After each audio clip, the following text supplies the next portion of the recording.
Serie B-Win. Tutti i colori della passione.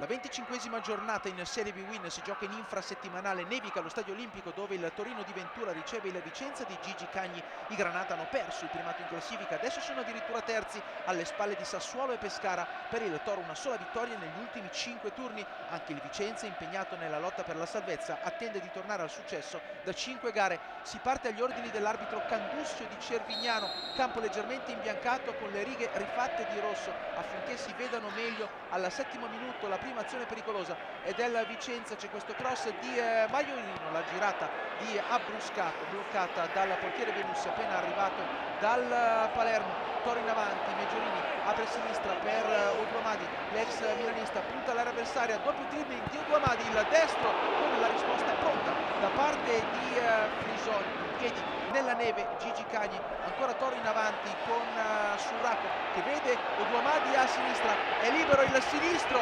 l'opposizione di Bastrini con un braccio, tocco perdonato da Candussio che lo giudica involontario. C'è poi questo sinistro sempre insidioso da parte di Parisi, palla sul fondo, il Torino insiste ma perde questo pallone. Attenzione a Pinardi appena arrivato dal Novara, il doppio dribbling su Ogbonna, Pinardi fa tutto bene tranne la conclusione sballatissima. Primo piano per il fantasista di scuola Atalanta. Antenucci in area, siamo al 43esimo, viene murato dalla difesa del Vicenza con Gianni che va a compiere l'ultimo tocco decisivo. 45esimo, ammonito Di Cesare per questo fallo su Maiorino, era diffidato, salterà la prossima giornata. Candussio invece perdona Tenucci per questo intervento in ritardo su Oduamadi che è molto nervoso, cerca di protestare con l'arbitro friulano. Nella ripresa nevica ancora più forte, siamo al 46esimo, attenzione all'aggancio di Antenucci, Meggiorini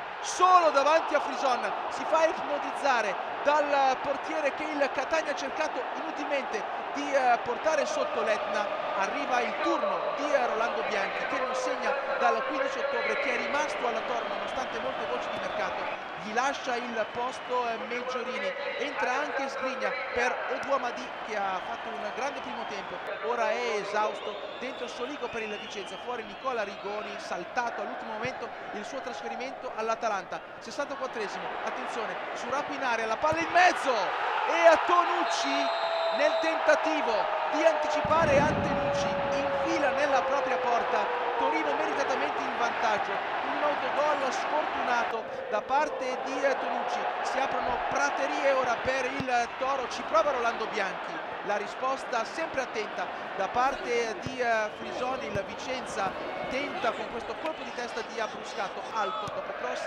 di Barita. Attenzione all'inserimento di Sgrigna, il diagonale a fil di palo. Torino ancora vicinissimo al raddoppio, sempre gli uomini di Ventura a spingere, l'acrobazia di Antenucci non trova la porta del Vicenza, a Frison battuto, ancora Sgrigna, un monologo del Torino, la parata di Frison che conferma di essere forse il migliore portiere di tutta la Serie B-Win. Attenzione al pallonetto di Vives, ancora Frison in calcio d'angolo, la palla di Sgrigna, il tocco di Antenucci, Bianchi in scivolata, mette alto la porta avversaria, è maledetta per il capitano Granata. Al 48esimo c'è questo cross velenoso di Bariti, non si fa sorprendere Benussi, finisce all'Olimpico, Torino batte Vicenza 1-0.